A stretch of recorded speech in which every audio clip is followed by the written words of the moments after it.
Sandeep. I'm the founder of and MD of eConstruct Design and Build Private Limited. Today I'm going to, in this particular video, I'm going to tell you certain things about the modal analysis. What do you mean by modal analysis actually? Imagine a very sophisticated camera is there in front of me, like this, which you are watching, and I'm the building actually, and the ground motion have started.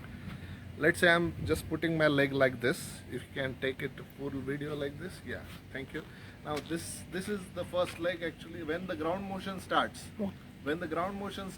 what will be the first mode actually? This will be the first mode actually of analysis. Then I'll try to balance myself. This is the second mode, third mode, fourth mode, fifth mode.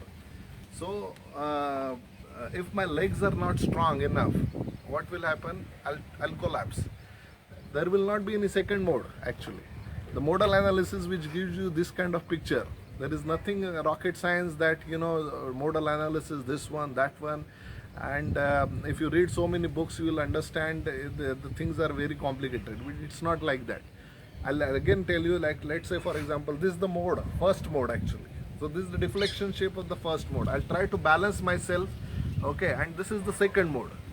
Everything happens within certain fraction of seconds actually. A sophisticated camera like this which you are watching is going to take minutely certain observations of the building and which is going to record it. The building shape which you are watching, once you do the analysis in the software like StatPro, ETABS, any particular software, you will see that the modal analysis, certain shapes are there. Now what is the modal mass participation? Is like the entire building actually, how much it is getting participated in a particular mode. That's very important. The first mode is under translation or rotation or something. So first mode is preferred in most of the cases. First mode is preferred to be under translation. Why? Because let's say a building is there in the rectangular shape. If the building is there in the rectangular shape, you should behave, the building should behave like it is vibrating in the X direction first and the Y direction second, and the third mode would be torsion. But if the rectangular shape is of the building, it becomes the torsion in the first mode, then definitely there is some particular problem when it comes to the framing. So modal analysis gives you that kind of figures so that a structural engineer can design the building with the proper mode shape. Mode shapes gives you the clarity in understanding what is the nature of the building, because the first mode gives you the time period. Inverse of the time period is the frequency. So time period, frequency and modal mass participation gives you the nature of a building.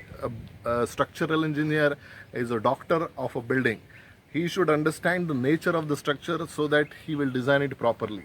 The column positions, the orientation of the column, the shear wall locations, the main framing system, the secondary framing system, the force transfer, vertical force transfer mechanism, the lateral force transfer mechanism, how it is going to behave. The modal analysis is a very good guideline which gives a structural engineer a platform where he can design the building in a robust way. Thank you very much. I hope you watched it and you liked it.